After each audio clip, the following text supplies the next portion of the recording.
Keegan Potter. I'm one of the graphics designers on Moto Amino, and we're here with Dragonchi. Where are you from? I'm from Raleigh, North Carolina.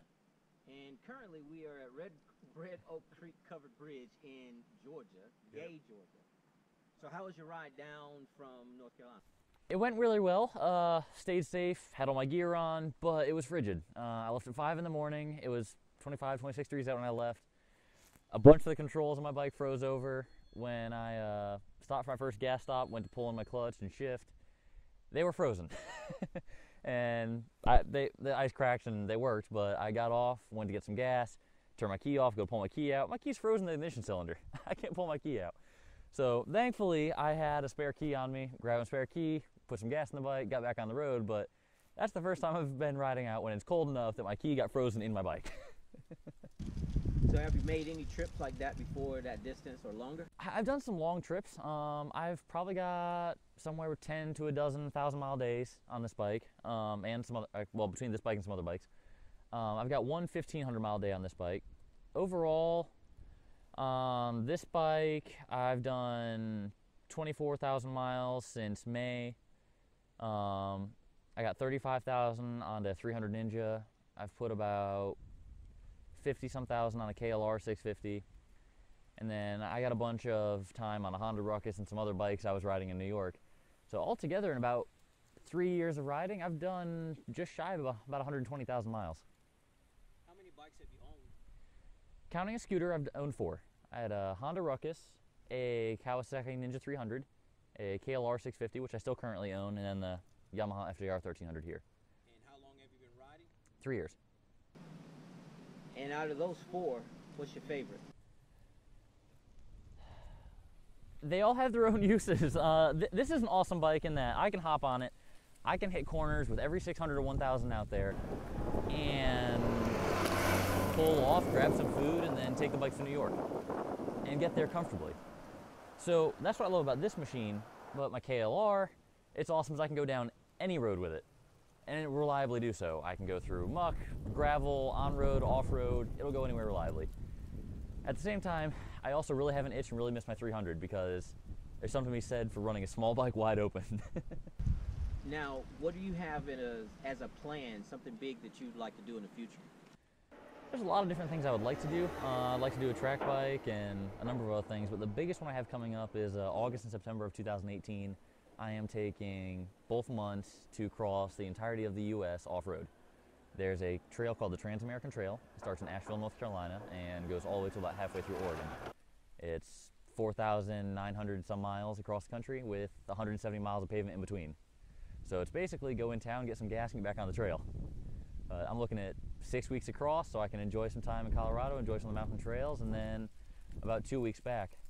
My major plan is I'm hoping 2 weeks back I can take something like 10 days and stop in 10 different states on my way back across the U.S. and visit 10 different Moto Amino members and maybe some of their families on the way back and get to meet a bunch of our community across the U.S. Now, you ride in North Carolina with a lot of guys and girls from the app, from Moto Amino app. Yep.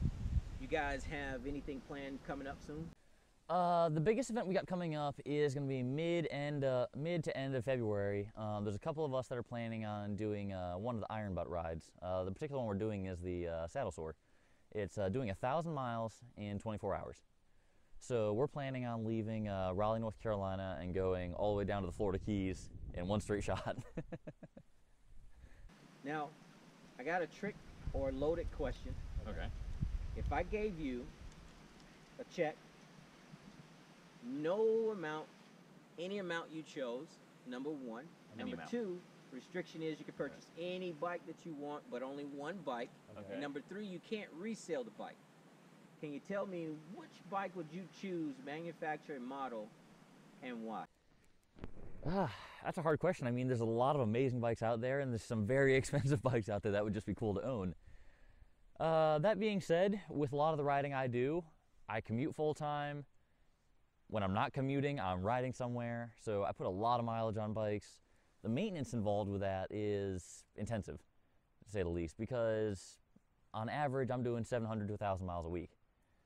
So you find bikes that have a 4,000 to 7,000 mile maintenance interval, and by maintenance interval, not a lot of bikes have shorter than that, but maintenance interval on the engine and transmission and drivetrain is the major part of it, because those are the more lengthy or more difficult services. I look at those, and some bikes have, say, a 3,000 mile maintenance interval. I'd be doing a maintenance interval, I'd be doing 3 valve checks in 2 months. So that's a big thing I would base that off of. But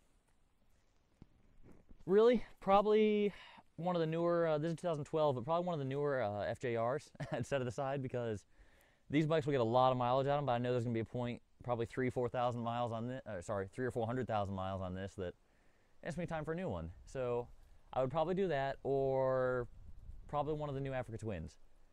They're really well balanced, they got a lot of power for their size, and you can take them on off-road anywhere, and they're Honda reliability that you can find Honda parts for at Honda prices. So speaking of the African Twin, same trick loaded question. Okay. If you had a location that you could go to anywhere in the world and ride that location, which place would you go, and what bike would you like to take? I've thought of a lot of different places and a lot of trips I've wanted to do, and that kind of culminated in my doing my Trans-American Trail trip this next year. I've really wanted to do some trips out of country, but a lot of that comes back to paperwork, money, traveling expenses that just get much more expensive and or dangerous when you start leaving the country. So really what I'd probably want to do is probably a cross-Canada trip. There's a lot more wilderness to Canada than the US. I mean, the US definitely has a lot of open space, but I really want to go visit Canada. Probably KLR 650 or Africa Twin, because they're reliable, they run, you can find them, and their parts everywhere. But I'd probably take one of those 2 bikes and find a way across all of Canada with it. Can you tell us about your Yamaha? Yeah, so I picked up the FJR. Really, I got this because it's a 1300cc engine, which I didn't need for going super fast, but it means that when its red line is at 9,000, I can sit in top gear at highway speed at like 4,000 RPMs. So the engine's never working hard. It's got a shaft drive on it, so again, coming back to maintenance, I don't got to do chain maintenance every couple days, whether it's tightening a chain, loosening a chain, or lubing it or anything. Once every 16,000 miles, I drain oil and put oil in my shaft drive, and that's it.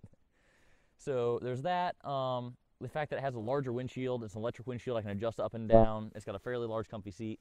My girlfriend rides with me, so the larger engine, the larger seat gives it, makes it a lot more comfortable for her than my KLR. And the removable luggage of it, and having the luggage that I can just throw my stuff in and hit the road. I mean, like coming down here to Georgia, I got a couple little compression sacks. I threw some clothes and some gear in, chucked them in there, and hit the road. So you'd say all in all, this is very comfortable, very nice, efficient bike? It's an awesome machine, yeah. They're very, not very, but they are a little pricey. The FJRs are, depending on what year you're looking at, new anyway, they're 17 to 19,000. Used, you can find them, depending on what year again, anywhere from about 5 to 10 normally. But just the power the machine has, how smooth it is, it cuts the wind very nicely. It's heavy enough that it's planted on the highway, but it's so well balanced that I've scraped pegs on both sides of the bike in turns, so it'll handle like a sport bike too, because it is a super sport tourer. You've been riding, you said 3 years. Yeah. Out of the 3 years you've been riding, have you had any major accidents? I've had a couple. The least of the major, I mean, I've had some small things happen, drop a bike here and there or something, but the least of the major ones I had was coming around a exit ramp that was a decreasing radius, and I looked through it at a car that was coming onto an on-ramp and ended up low-siding the bike. Didn't have any injuries there. The next one, and this is all about 2 months into riding, as far as how bad they were, about 2 months into riding, I had somebody pass me at about 140 miles an hour and then hit their brakes right in front of me. I was on my 300 Ninja, I was new, I grabbed a whole handful of my brakes, locked to the front wheel, and flipped the bike doing about 75 miles an hour. So hit my hands, face, chest, slid about 300 feet, so about a football field. Had a second major accident this past October of 2016 here. I was doing about 35, 38 miles an hour, and a young man pulled out of the back of a parking lot doing about 45 miles an hour and T-boned me. So he hit the right side of my bike, crushed my right foot, I lost my right pinky toe on my foot, broke several bones in my foot. I went flying through the air. It totaled my 300 Ninja, which is the only reason I got rid of it, not because I grew out of it. But yeah, so that put me out of that put me in bed for a while. I really couldn't walk from October to about February, but I got back on my feet. By the end of February, I had a KLR 650, and I said I put about 50,000 miles on that between February and May when I bought this. How did it feel when you first got on that bike after the accident? The very first time I got on it, I mean, walking up to it, so given, when I first got on the bike, my girlfriend drove me 3 hours away to go pick up the bike. So my first ride in 5 months, and really, I'm just getting back to walking. I mean, I haven't really worked out all the, I've gotten all the strength back in my legs even. So I go to buy this bike, and it's on the other side of Charlotte, North Carolina, and I live in Raleigh, North Carolina. So it's about 3 hours away. We drove there to pick it up, and I stopped, I looked at it, and I went, this is a little bit intimidating. I haven't been on my feet. I was in a major accident, and I'm about to ride 3 hours back in the middle of winter. Or well, not middle of winter, but it was mid-February. It was cold, all the way back to Raleigh. So I got back on the bike, took it around the parking lot once or twice, and by then I was already smiling. I was like, hey, you know what? Let's go. I'm ready to ride. We got on the road. I rode all the way back. I had picked up a little bit of frostbite on my neck on the way back, actually, because I forgot my balaclava. But I got back, and I got right back to riding. I didn't skip a beat on it. I love riding, and it's one of the reasons I commute full-time on a bike. I've never owned a car. So, can you tell us something about you that nobody knows? I don't know, can we do two things? It's hard. So I'm a secret ninja. I do martial arts and staff spinning. So I have an LED staff, I have a carbon fiber bow staff, and I've done some fire staff spinning too. And I've actually gotten accused of being a ninja a few times. But yeah, so I've done that, and then while I was living in New York, I actually started playing racquetball. I played for 1 month and won my first tournament. Within 6 months, was sponsored by the state to represent New York State on the East Coast for the racquetball championships. I ended up moving down here a couple weeks beforehand and didn't end up representing them, but so I wasn't actually sponsored. Well, we appreciate you coming down from Georgia. So I love to travel. It's great to come visit and see you guys, and thanks for having me.